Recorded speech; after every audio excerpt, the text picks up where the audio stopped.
Bhagavad Gita Podcast, día jueves 1 de febrero de este 2024. Bienvenidos de vuelta.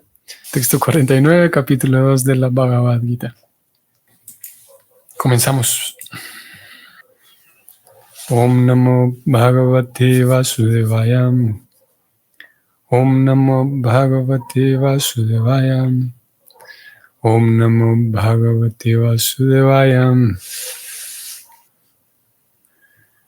Durena hi avaram karma buddhi yogat dhananyayam buddhau sharanam ambicham kripana palahetavaham.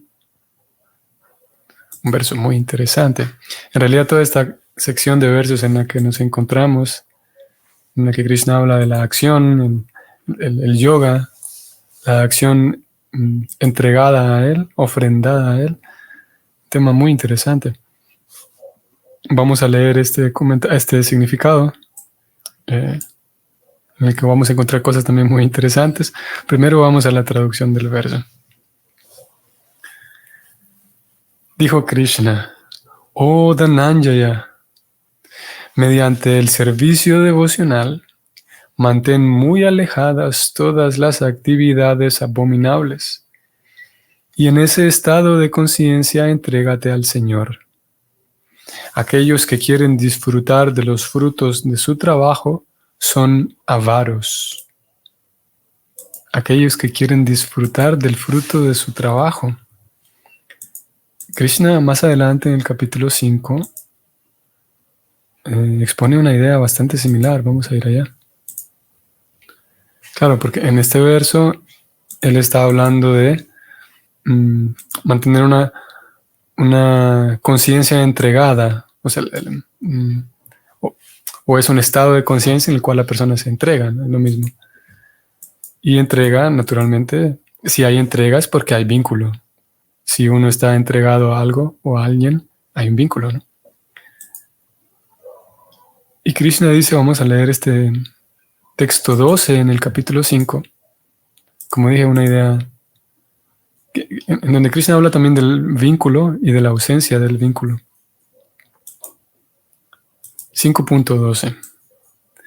El alma firmemente consagrada logra una paz inmaculada, porque me ofrece los resultados de todas las actividades.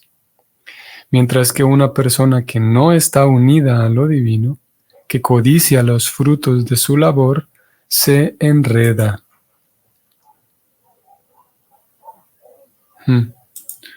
La misma idea. En realidad vemos que estos dos versos se parecen. Krishna en este 2.49 de hoy habla de los frutos de su trabajo, las personas que anhelan disfrutar de los frutos de su trabajo. Ellos son avaros, dice Krishna. Y claro, simplemente aquí presenta este calificativo, la situación de una persona que codicia los frutos de su labor. Ya venimos hablando en estas últimas sesiones de alguien que actúa o que lleva a cabo sus acciones sin estar motivado por qué es lo que va a resultar, ¿no? Desapegado del resultado, decíamos, pero al mismo tiempo con constancia, al mismo tiempo poniendo seriedad en lo que hace y poniendo dedicación, ¿no? Entonces Krishna hoy define que quienes hacen lo contrario, quienes están apegados al fruto de lo que van a conseguir, al fruto de su labor, ellos que quieren disfrutar de ese fruto, ellos son avaros, dice Krishna. Simplemente los define aquí. Ahora en el 5.12 voy a volver. En este 5.12 siempre de la Gita, habla de aquella persona que ya la definió, entonces que ya habló de ella en el 2.49, la persona que codicia los frutos de su labor. Lo que le sucede a esa persona es que se enreda.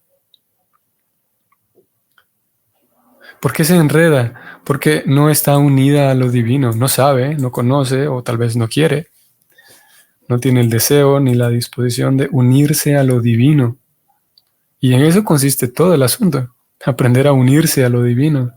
Porque en la medida en la que uno más realiza ese vínculo, entonces uno se acerca más a tener una paz, a tal punto de que si la persona está plenamente consagrada, la paz que consigue es inmaculada. Y lo único que hay que hacer es ofrecerle los resultados de las actividades de uno al Señor Supremo. La ecuación es simple. Sí, la ecuación en el papel es simple. Luego están los diferentes desafíos que se presentan en la vida diaria, en la cotidianidad, que hacen con que se vuelva un poco difícil conseguir paz, a pesar de que estamos buscándola, estamos intentando. Se vuelve un desafío. En diferentes momentos son desafíos más intensos que otros, en diferentes niveles para las diferentes personas. Siempre cada caso es diferente, ¿no?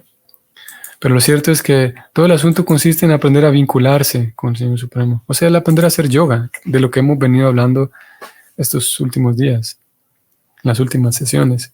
Y decíamos, en la última sesión en particular, decíamos que ya no solamente la Gita propone que uno sea ecuánime y que uno tenga, digamos, buenas cualidades, sino que un poco más profundo es que uno pueda tener un vínculo con el Señor Supremo y que esté presente entonces el factor amor, ya no solamente ser ordenado, ser determinado, ser disciplinado, porque uno pudiera cultivar todas estas cualidades sin necesariamente introducir el bhakti a su vida, introducir el amor a su vida. El bhakti ya es diferente. Así que Krishna entonces habla hoy de los avaros, que no saben cómo entregarse al Señor Supremo o no quieren, como dijimos. Luego, como yo decía, están estos desafíos porque, cuidado que Krishna está hablando aquí de una actitud, la actitud de entregarle a Krishna los resultados, la disposición a hacerlo. Y eso es diferente, estamos hablando aquí de otra cosa diferente a solo ser un religioso y ya identificarme a mí mismo como un Hare Krishna y ya estuvo. Eso es diferente. Obviamente que forma parte y es necesario identificarse de alguna manera, el sentido de pertenencia también, el pertenecer a un grupo religioso, pero no necesariamente la persona que es religiosa, la persona que va al templo, va a encontrar esa paz de la que se habla aquí. Y eso lo sabemos, ¿no? Ya hace falta, las escrituras recomiendan que uno se exponga a lo que se llama un sadhu sangha, ¿no? Que uno comparta con los devotos. Hay diferentes tipos de sadhu sangha. Y una de las razones es que podemos observar cómo se conducen los devotos, los Vaishnavas. Por un lado, podremos observar a aquellos que están con seriedad, con dedicación, con honestidad, con transparencia. Están dedicados en la medida en la que les permiten sus capacidades, ¿no? Pero están dedicados con honestidad, con transparencia. Y podemos darnos cuenta, podemos palpar y podemos tener una experiencia de primera mano de que sí, el bhakti de verdad que funciona. Y también al revés, podemos tener una experiencia y podemos observar cómo es que es posible que una persona se identifique con ser un Hare Krishna, pero no necesariamente se le ve satisfecha, no necesariamente se le ve en paz, como aquí Krishna habla de la paz. Obviamente que hay diferentes momentos en la vida, diferentes situaciones, eventualmente aparecen ansiedad o estrés, preocupación, tristeza. Son cosas que no pueden evitarse. Sin embargo, es posible observar en el comportamiento y en la disposición de los devotos, de los Vaishnavas, es posible observar cómo hay un resultado de su práctica. Hay una serenidad y como aquí Krishna hablaba de paz, en aquellos que están siguiendo el sendero. ¿Por qué es necesario? ¿Por qué es una consecuencia necesaria que haya paz? Porque la persona está vinculada con Krishna, es la fuente de todo. No hay por qué temer, no hay por qué. Sí, no. Por un lado no hay por qué temer y por otro lado hay mucho por qué sentirse, hay muchas razones por las cuales sentirse satisfecho y en paz en presencia de alguien como Krishna. Hay, como dije, razones para sentirse en paz, satisfecho, y no hay razones para sentirse, sí, como decía, incompleto, miedo, yo decía, ¿no? Así que el sadhusanga nos permite observar la puesta en práctica de diferentes devotos y nos permite adquirir y absorber lo que nosotros estemos buscando en realidad. Si nosotros estamos buscando una práctica, cultivar una práctica sincera y dedicada y seria, honesta, entonces vamos a observar tales cualidades en otros y podemos absorberlas. Si estamos buscando otras cosas, pues otras cosas conseguiremos. Volvamos al verso. Krishna habla entonces de un estado de conciencia en el cual la persona es responsable también. Ya no solamente, como dijimos, es volverse un Hare Krishna y listo, sino que Krishna habla aquí, entre líneas, de hacer el esfuerzo, cada uno, por mantener lejos las actividades abominables. Prabhupada va a hablar un poco más acá. Pero ya no, como dije, no solamente es ser un devoto o una devota, o identificarse como un devoto o una devota. Ya no es solamente ir cada tanto, ya no es solamente que todo eso es necesario, ¿eh? La participación. Y ni siquiera, podemos hablar aquí, ni siquiera es suficiente el estar iniciado. Al menos en el marco de este verso, Krishna habla de un esfuerzo por mantener lejos las actividades abominables, o sea, cuide, observe su carácter, su comportamiento. Sí. Y esas actividades abominables podríamos decir que están del otro lado, están en contracara con las actividades bondadosas, las actividades piadosas o las actividades en bondad. Hay actividades abominables hacia otros, hay actividades abominables hacia el entorno, hacia las cosas, y hay actividades abominables hacia el Señor Supremo, y hay actividades abominables hacia la propia persona misma. Se entiende que esas actividades abominables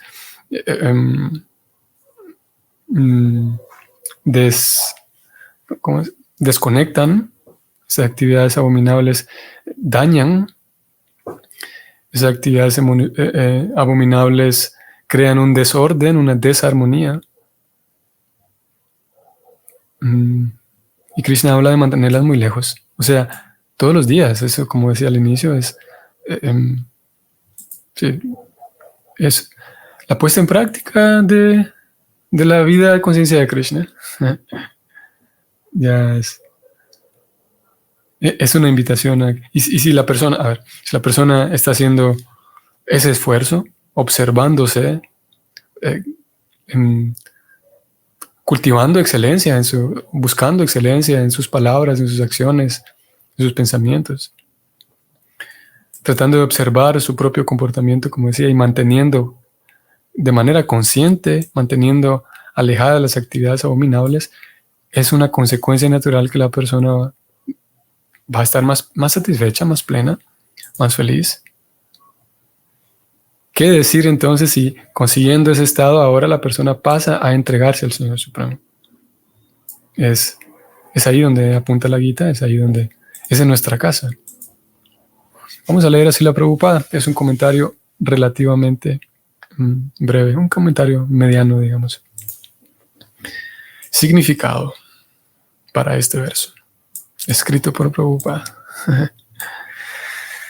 Aquel que de hecho ha llegado a entender su posición constitucional de servidor eterno del Señor, abandona todas las ocupaciones, con excepción del trabajo en estado de conciencia de Krishna. Como ya se explicó, Buddhi Yoga significa el trascendental servicio amoroso que se le presta al Señor. Esa clase de servicio devocional constituye la forma correcta en que debe actuar la entidad viviente. Únicamente los avaros o avaros desean gozar del fruto de su propio trabajo, solo para enredarse más en el cautiverio material. Con la excepción del trabajo en el estado de conciencia de Krishna, todas las actividades son abominables, porque atan continuamente al ejecutor al ciclo del nacimiento y la muerte. Por lo tanto, uno jamás debe desear ser la causa del trabajo. Todo debe hacerse con conciencia de Krishna, para la satisfacción de Krishna. Los avaros no saben cómo utilizar los bienes y riquezas que adquieren por buena fortuna o por ardua labor. Uno debe emplear todas las energías en trabajar con conciencia de Krishna, y eso va a hacer que la vida de uno sea un éxito. Al igual que los avaros, las personas desafortunadas no emplean en el servicio devocional su energía humana. Fin del comentario.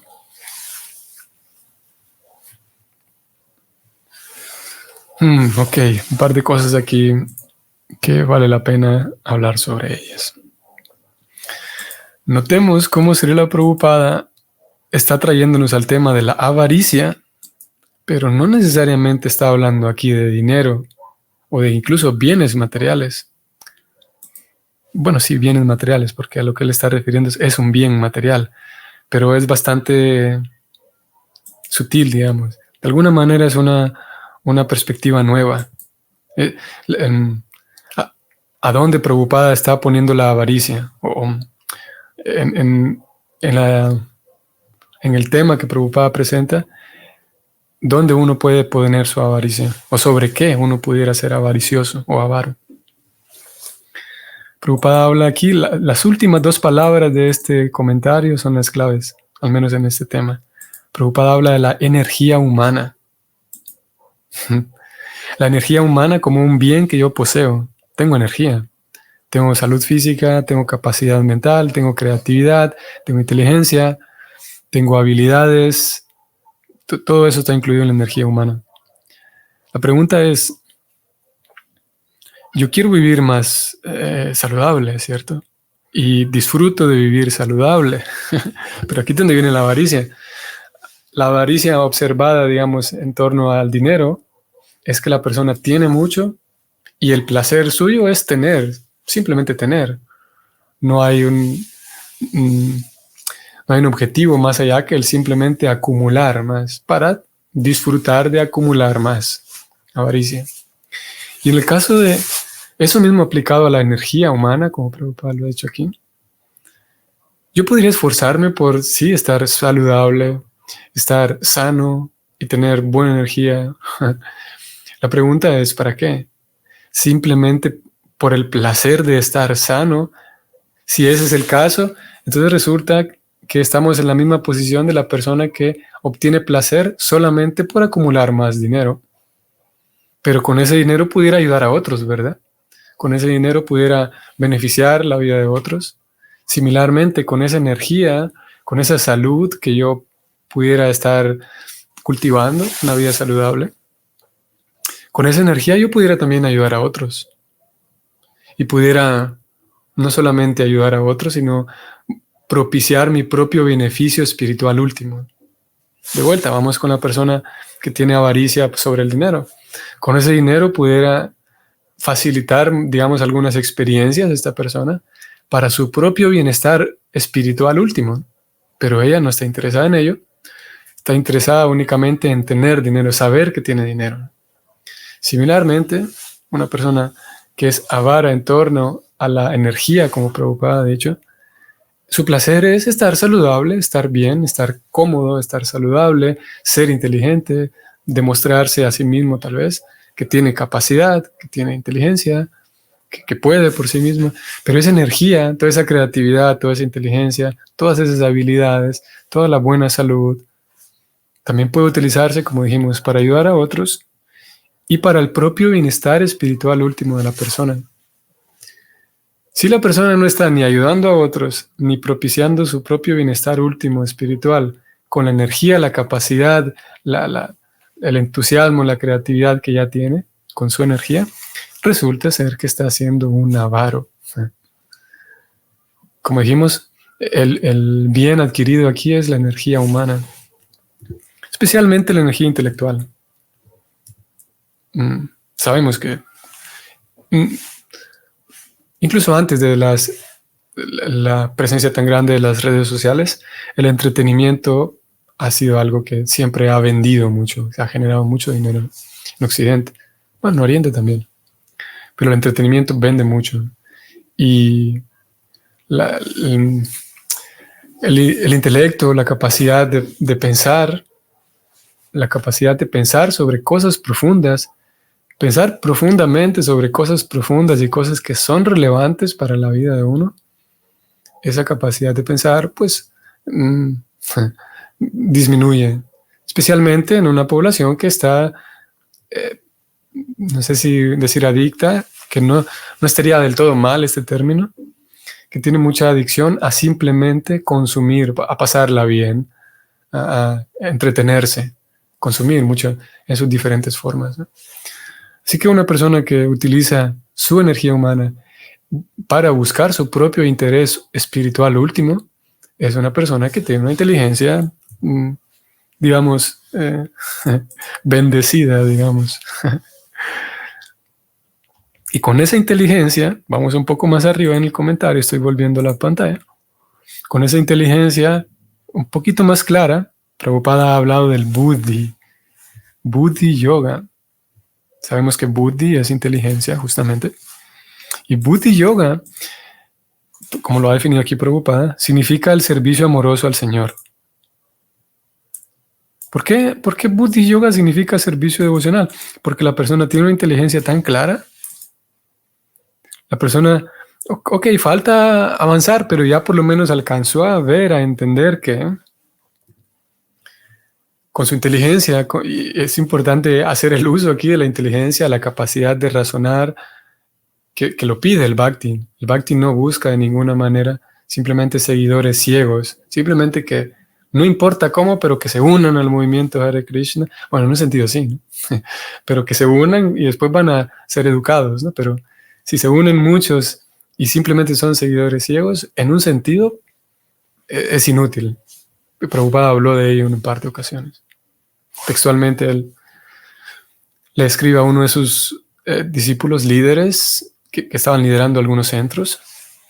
Prabhupada le dice, es la misma idea. Prabhupada dice, ¿de qué sirve que tengamos muchos estudiantes si realmente nadie los está educando?